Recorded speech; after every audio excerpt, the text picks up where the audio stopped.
नमस्तेस्तु महामाये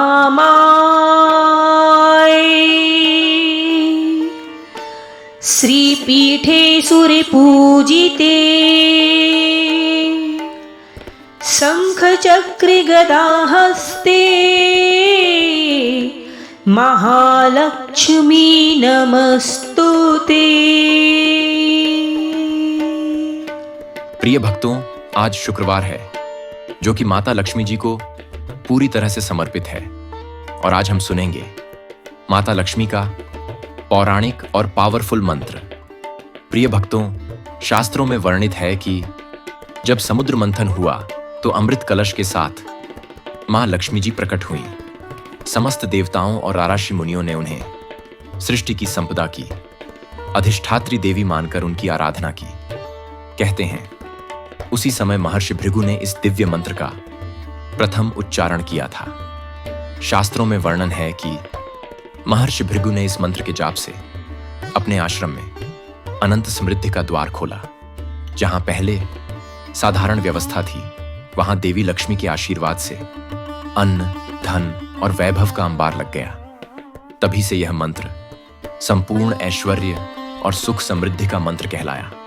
माता लक्ष्मी का यह महामंत्र केवल धन संपत्ति ही नहीं, बल्कि घर में सौभाग्य, शांति और सकारात्मक ऊर्जा का भी संचार करता है। जो साधक इसे श्रद्धा और नियम से जपता है, उसके जीवन से दरिद्रता, बाधाएं और नकारात्मक ऊर्जा स्वतः दूर हो जाती हैं। प्रिय भक्तों, आप सभी को आज इस मंत्र का जाप कम से कम 108 बार के लिए करना है और यदि आप 108 बार श्रवण नहीं कर सकते हैं तो 21 या फिर 51 बार के लिए जरूर करें। तो आइए श्रद्धा और विश्वास के साथ इस दिव्य लक्ष्मी मंत्र का जप करें और अपने जीवन को सुख, शांति और समृद्धि से भर दें। लेकिन सबसे पहले इस वीडियो को ज्यादा से ज्यादा लोगों तक पहुंचाने के लिए इसे लाइक और शेयर जरूर करें। माता लक्ष्मी की कृपा हमेशा आप पर बनी रहे, इसके लिए चैनल को सब्सक्राइब कर लें और कमेंट बॉक्स में जय मां लक्ष्मी लिखकर माता के चरणों में अपनी हाजिरी लगाएं। एक बार प्रेम से बोलिए जय मां लक्ष्मी।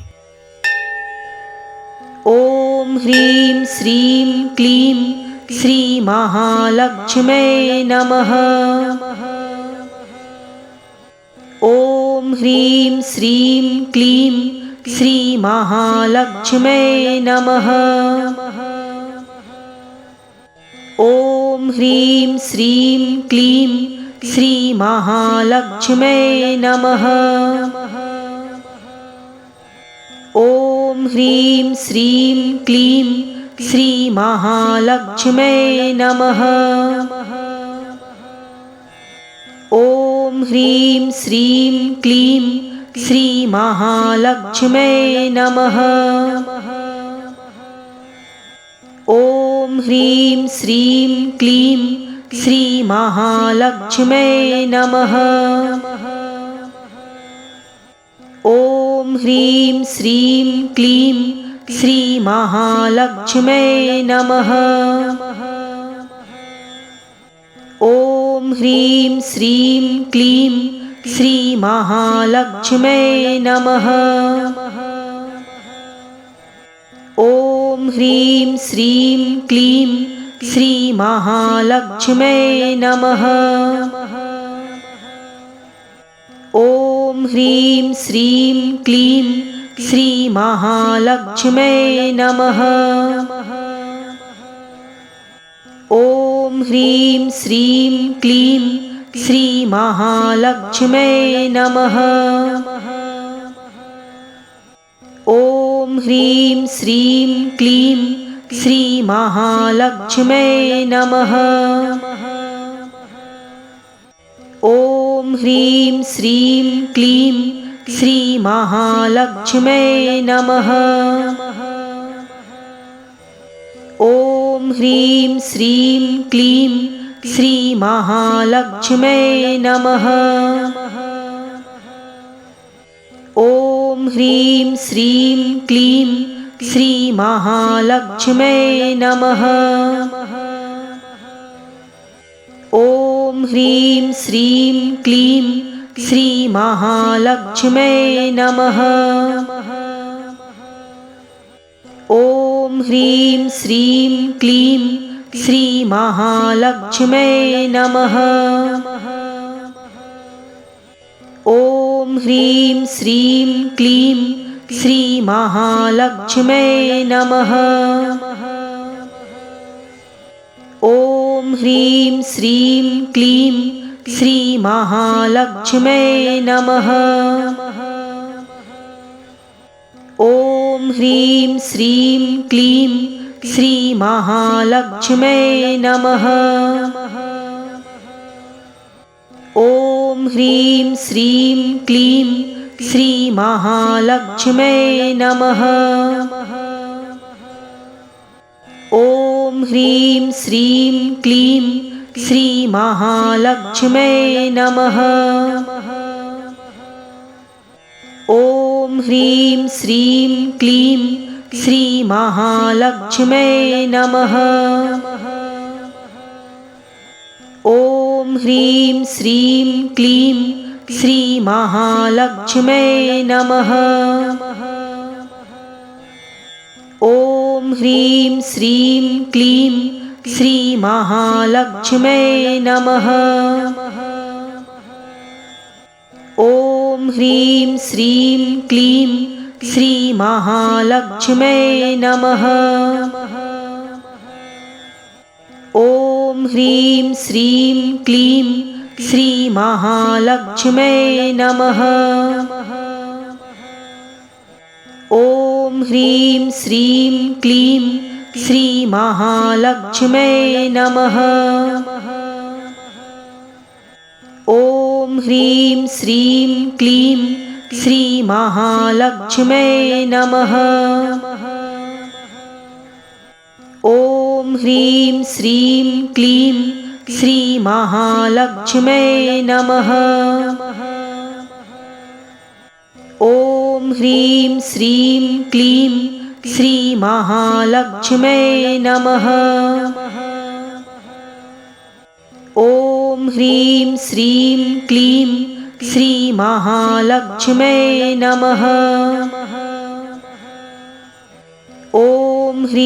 श्रीं क्लीं श्रीमहालक्ष्म्यै नमः। ॐ ह्रीं श्रीं क्लीं श्रीमहालक्ष्म्यै नमः। ॐ ह्रीं श्रीं क्लीं श्रीमहालक्ष्म्यै नमः। ॐ ह्रीं श्रीं क्लीं श्रीमहालक्ष्म्यै नमः। ॐ ह्रीं श्रीं क्लीं श्रीमहालक्ष्म्यै नमः। ॐ ह्रीं श्रीं क्लीं श्रीमहालक्ष्म्यै नमः। ॐ ह्रीं श्रीं क्लीं श्रीमहालक्ष्म्यै नमः।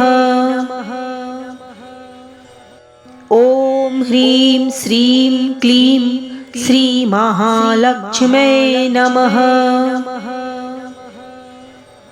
ॐ ह्रीं श्रीं क्लीं श्रीमहालक्ष्म्यै नमः।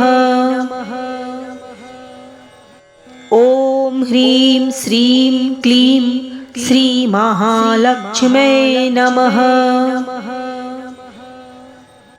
ॐ ह्रीं श्रीं क्लीं श्रीमहालक्ष्म्यै नमः।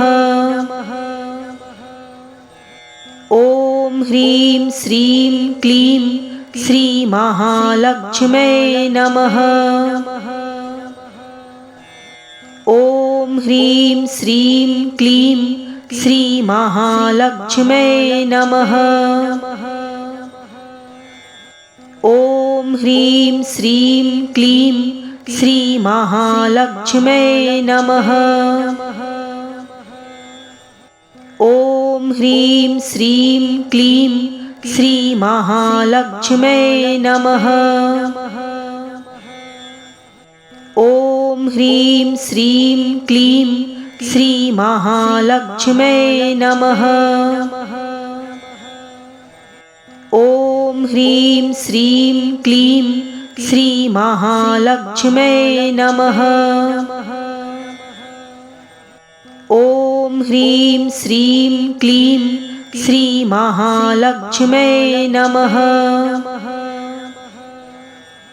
ॐ ह्रीं श्रीं क्लीं श्रीमहालक्ष्म्यै नमः। ॐ ह्रीं श्रीं क्लीं श्रीमहालक्ष्म्यै नमः। ॐ ह्रीं श्रीं क्लीं श्रीमहालक्ष्म्यै नमः। ॐ ह्रीं श्रीं क्लीं श्रीमहालक्ष्म्यै नमः। ॐ ह्रीं श्रीं क्लीं श्रीमहालक्ष्म्यै नमः। ॐ ह्रीं श्रीं क्लीं श्रीमहालक्ष्म्यै नमः। ॐ ह्रीं श्रीं क्लीं श्रीमहालक्ष्म्यै नमः। ॐ ह्रीं श्रीं क्लीं श्रीमहालक्ष्म्यै नमः। ॐ ह्रीं श्रीं क्लीं श्रीमहालक्ष्म्यै नमः। ॐ ह्रीं श्रीं क्लीं श्रीमहालक्ष्म्यै नमः। ॐ ह्रीं श्रीं क्लीं श्रीमहालक्ष्म्यै नमः।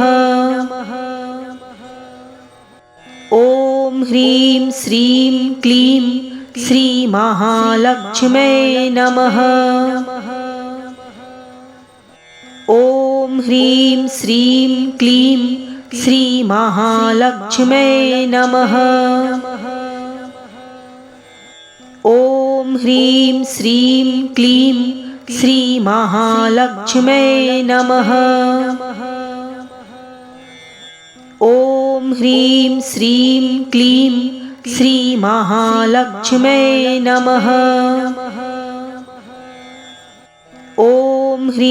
श्रीं क्लीं श्रीमहालक्ष्म्यै नमः। ॐ ह्रीं श्रीं क्लीं श्रीमहालक्ष्म्यै नमः। ॐ ह्रीं श्रीं क्लीं श्रीमहालक्ष्म्यै नमः। ॐ ह्रीं श्रीं क्लीं श्रीमहालक्ष्म्यै नमः। ॐ ह्रीं श्रीं क्लीं श्रीमहालक्ष्म्यै नमः। ॐ ह्रीं श्रीं क्लीं श्रीमहालक्ष्म्यै नमः। ॐ ह्रीं श्रीं क्लीं श्रीमहालक्ष्म्यै नमः। ॐ ह्रीं श्रीं क्लीं श्रीमहालक्ष्म्यै नमः। ॐ ह्रीं श्रीं क्लीं श्रीमहालक्ष्म्यै नमः। ॐ ह्रीं श्रीं क्लीं श्रीमहालक्ष्म्यै नमः। ॐ ह्रीं श्रीं क्लीं श्रीमहालक्ष्म्यै नमः। ॐ ह्रीं श्रीं क्लीं श्रीमहालक्ष्म्यै नमः। ॐ ह्रीं श्रीं क्लीं श्रीमहालक्ष्म्यै नमः। ॐ ह्रीं श्रीं क्लीं श्रीमहालक्ष्म्यै नमः। ॐ ह्रीं श्रीं क्लीं श्रीमहालक्ष्म्यै नमः। ॐ ह्रीं श्रीं क्लीं श्रीमहालक्ष्म्यै नमः। ॐ ह्रीं श्रीं क्लीं श्रीमहालक्ष्म्यै नमः। ॐ ह्रीं श्रीं क्लीं श्रीमहालक्ष्म्यै नमः। ॐ ह्रीं श्रीं क्लीं श्रीमहालक्ष्म्यै नमः। ॐ ह्रीं श्रीं क्लीं श्रीमहालक्ष्म्यै नमः। ॐ ह्रीं श्रीं क्लीं श्रीमहालक्ष्म्यै नमः। ॐ ह्रीं श्रीं क्लीं श्रीमहालक्ष्म्यै नमः। ॐ ह्रीं श्रीं क्लीं श्रीमहालक्ष्म्यै नमः। ॐ ह्रीं श्रीं क्लीं श्रीमहालक्ष्म्यै नमः। ॐ ह्रीं श्रीं क्लीं श्रीमहालक्ष्म्यै नमः। ॐ ह्रीं श्रीं क्लीं श्रीमहालक्ष्म्यै नमः। ॐ ह्रीं श्रीं क्लीं श्रीमहालक्ष्म्यै नमः। ॐ ह्रीं श्रीं क्लीं श्रीमहालक्ष्म्यै नमः। ॐ ह्रीं श्रीं क्लीं श्रीमहालक्ष्म्यै नमः। ॐ ह्रीं श्रीं क्लीं श्रीमहालक्ष्म्यै नमः। ॐ ह्रीं श्रीं क्लीं श्रीमहालक्ष्म्यै नमः। ॐ ह्रीं श्रीं क्लीं श्रीमहालक्ष्म्यै नमः। ॐ ह्रीं श्रीं क्लीं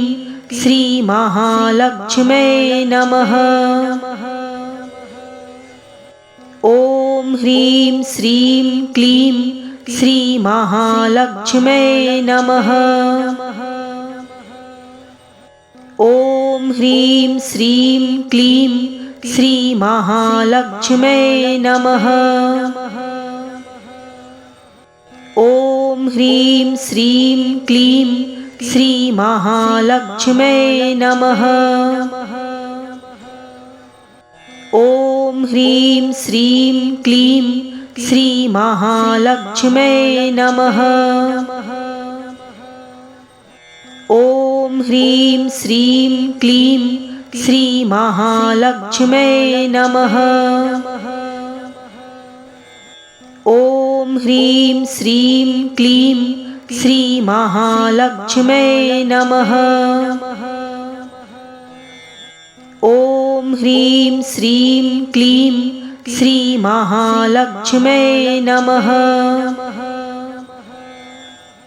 ॐ ह्रीं श्रीं क्लीं श्रीमहालक्ष्म्यै नमः।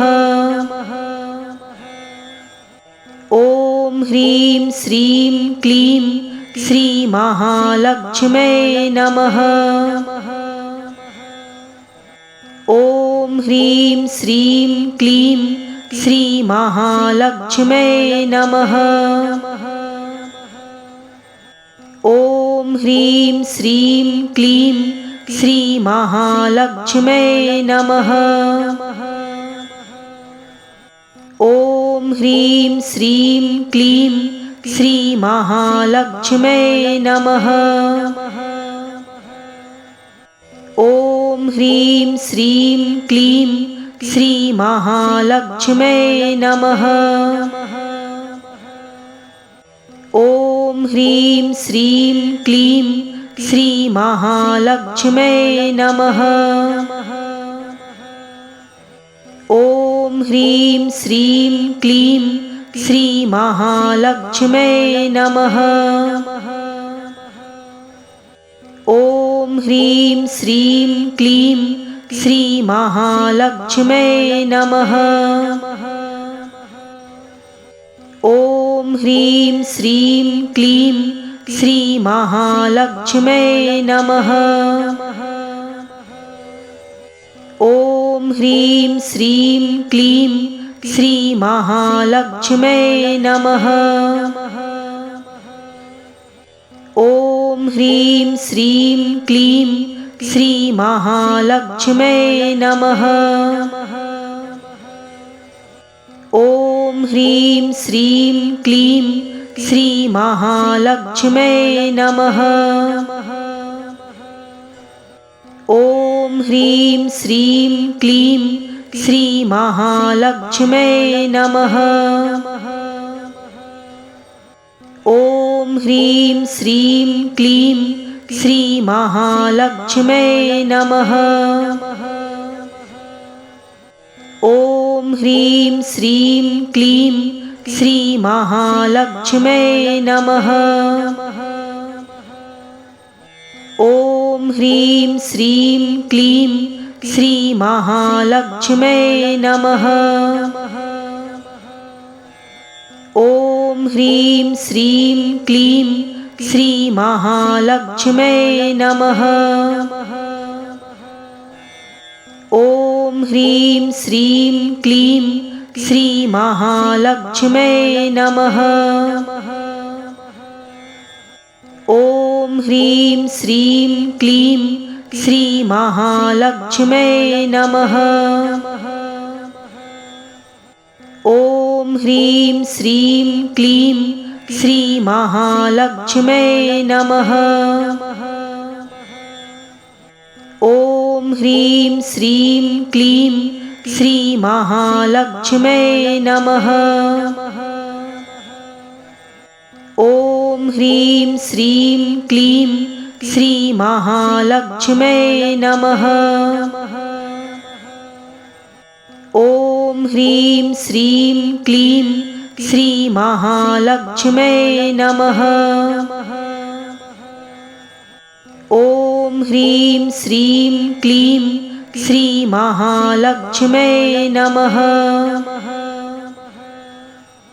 ॐ ह्रीं श्रीं क्लीं श्रीमहालक्ष्म्यै नमः। ॐ ह्रीं श्रीं क्लीं श्रीमहालक्ष्म्यै नमः। ॐ ह्रीं श्रीं क्लीं श्रीमहालक्ष्म्यै नमः। ॐ ह्रीं श्रीं क्लीं श्रीमहालक्ष्म्यै नमः। ॐ ह्रीं श्रीं क्लीं श्रीमहालक्ष्म्यै नमः। ॐ ह्रीं श्रीं क्लीं श्रीमहालक्ष्म्यै नमः। ॐ ह्रीं श्रीं क्लीं श्रीमहालक्ष्म्यै नमः। ॐ ह्रीं श्रीं क्लीं श्रीमहालक्ष्म्यै नमः। ॐ ह्रीं श्रीं क्लीं श्रीमहालक्ष्म्यै नमः। ॐ ह्रीं श्रीं क्लीं श्रीमहालक्ष्म्यै नमः। ॐ ह्रीं श्रीं क्लीं श्रीमहालक्ष्म्यै नमः। ॐ ह्रीं श्रीं क्लीं श्रीमहालक्ष्म्यै नमः। ॐ ह्रीं श्रीं क्लीं श्रीमहालक्ष्म्यै नमः। ॐ ह्रीं श्रीं क्लीं श्रीमहालक्ष्म्यै नमः। ॐ ह्रीं श्रीं क्लीं श्रीमहालक्ष्म्यै नमः। ॐ ह्रीं श्रीं क्लीं श्रीमहालक्ष्म्यै नमः। ॐ ह्रीं श्रीं क्लीं श्रीमहालक्ष्म्यै नमः। ॐ ह्रीं श्रीं क्लीं श्रीमहालक्ष्म्यै नमः।